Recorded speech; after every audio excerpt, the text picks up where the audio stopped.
guys, welcome to another episode of the Ex-Fugitive Factor. In this episode, I'm going to be weighing in and giving my reaction to the exclusive interview that I just watched. It's a 29-minute interview where the Epstein and Maxwell survivors are interviewed by Hallie Jackson. Pretty powerful interview. I'm going to put the link below so you guys can watch the whole thing. I'm going to start by saying that I am on these people's side. I believe every word that they're saying firsthand. I've witnessed almost everything that they have said. I personally have witnessed.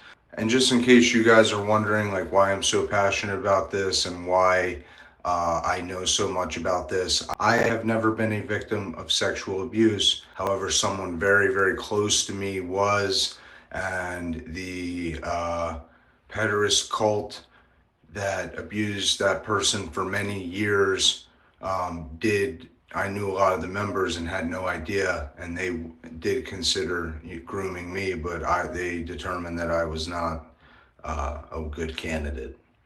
But that's why I'm so passionate about this issue, and I have a lot of insight on this issue. Some of it even, there's a lot of things. Let's just put it this way.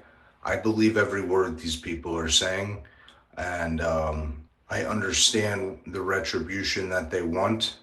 I don't agree with it 100%. There's other factors involved that I'm going to get into, but I do stand with these people. They do deserve justice, and I do agree with 95% of the things that they say.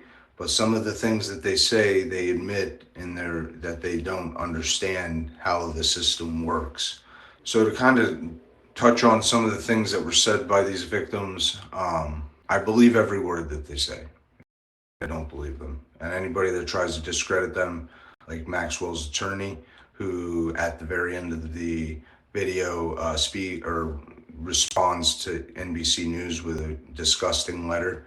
But it's expected. That's the bureaucratic protocol across all bureaucracies. It's just the way that it is. You're going to always get that type of response. That is something that needs to change.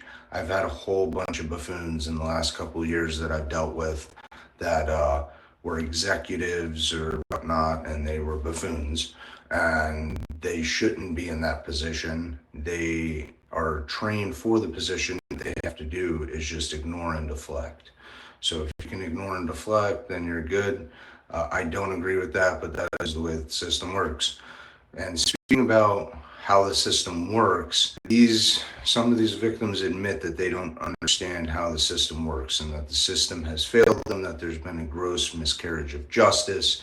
And I 100% agree with them. I 100% believe them that there's been a gross miscarriage of justice. Suggestions in my previous videos that change needs to be made, and changes have already been made. The thing is, they haven't been headlined as what they really are.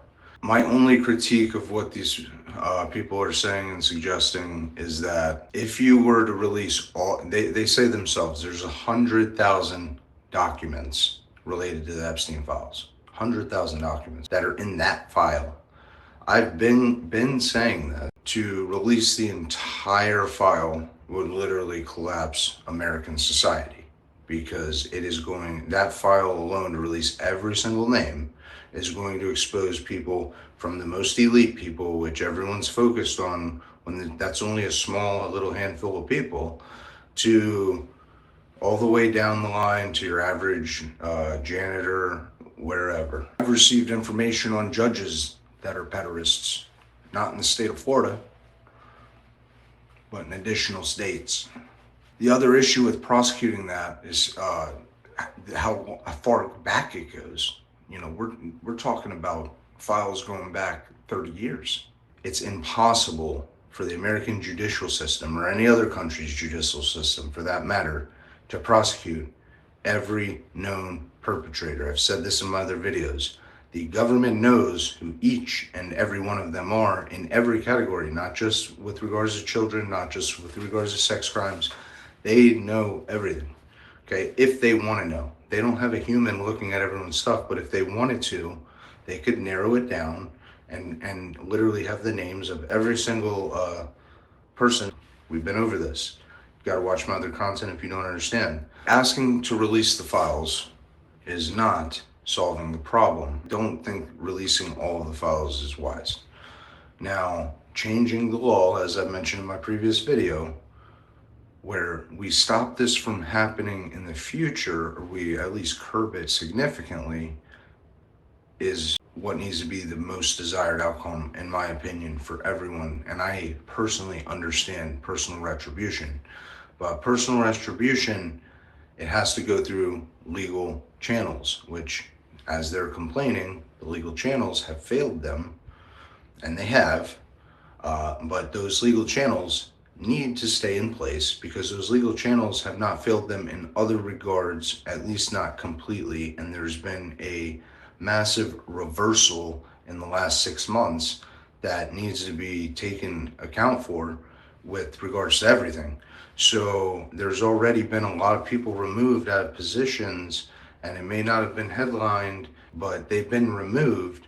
And taking it out on the lower people in the government that are following orders isn't the right move either. You know, there needs to be a fundamental change that sex crimes, especially against children, there's zero tolerance, no matter how valuable it is in any regard, whether that be blackmail, control, or just monetary gain, whatever the case is. I don't even want to know. And I think you guys don't understand that not releasing these files because his name is in there. Everyone knows Trump's name's in there. There's going to be all kinds of people's names in there. A point that Trump has made many times, that there's going to be all kinds of people's names in these files that have never committed a crime against a person, a sexual crime. But they were in the vicinity. They were associates. That happens all the time. Because the way that it works is these groups, and they are groups, they will test you with little thing here, little thing there.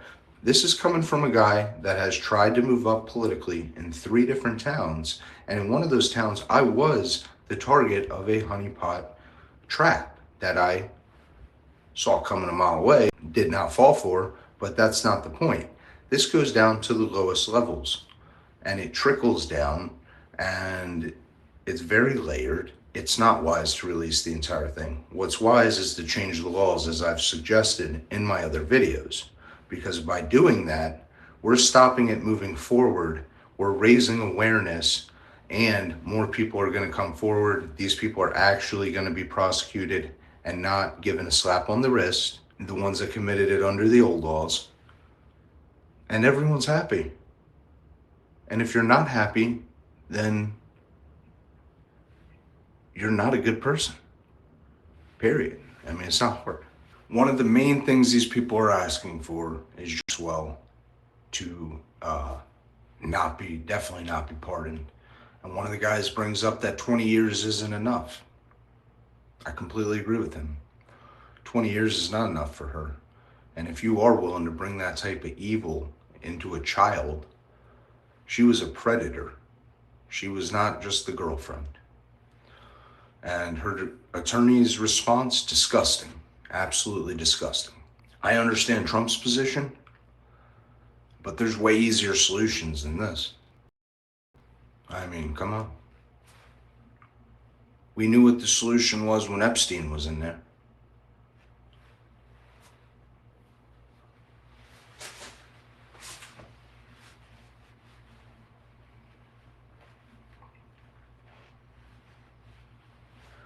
I do not think that we should release all 100,000 pages because there's going to be so many names in there. And then it would just be chaos.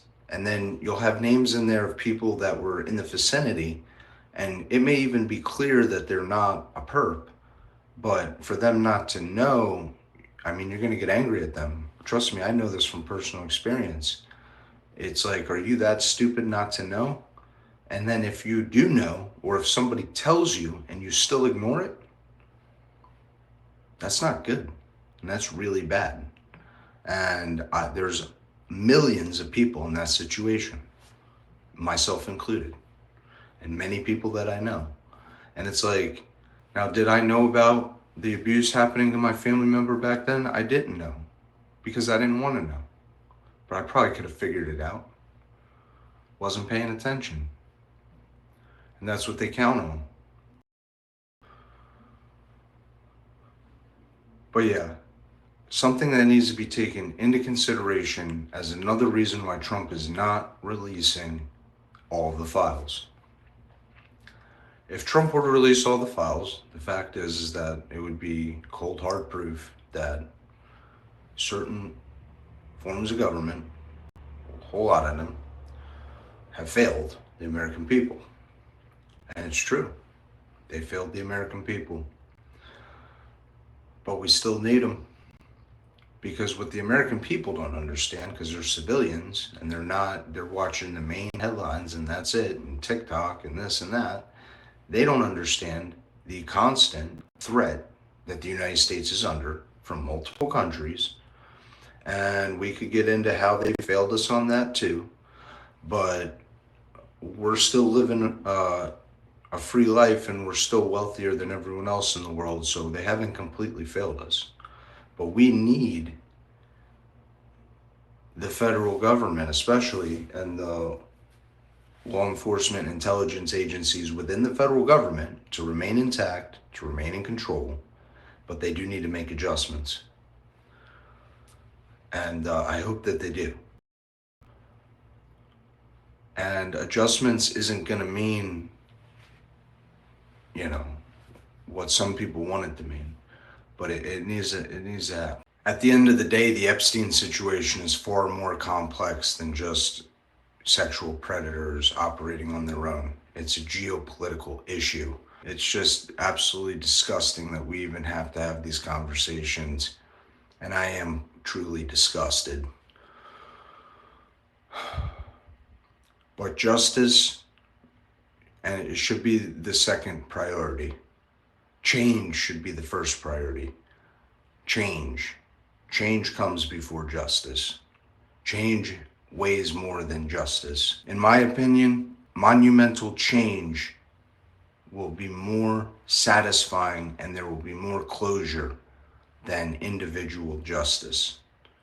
But I hope they get their individual justice. And I also hope that me and my family get our individual justice through the legal system. I do not taking matters into your own hands. I don't condone it.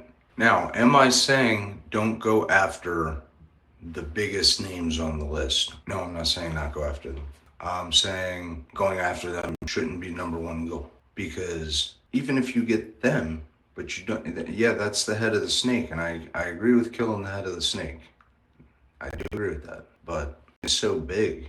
We need to change the laws. And as always, guys, thank you for watching. This is Jeremiah Sitterson. I'll see you next time. Don't forget to like and subscribe. Drop a comment below with your thoughts on this issue. And don't forget to click the link in the comments to check out the actual full interview.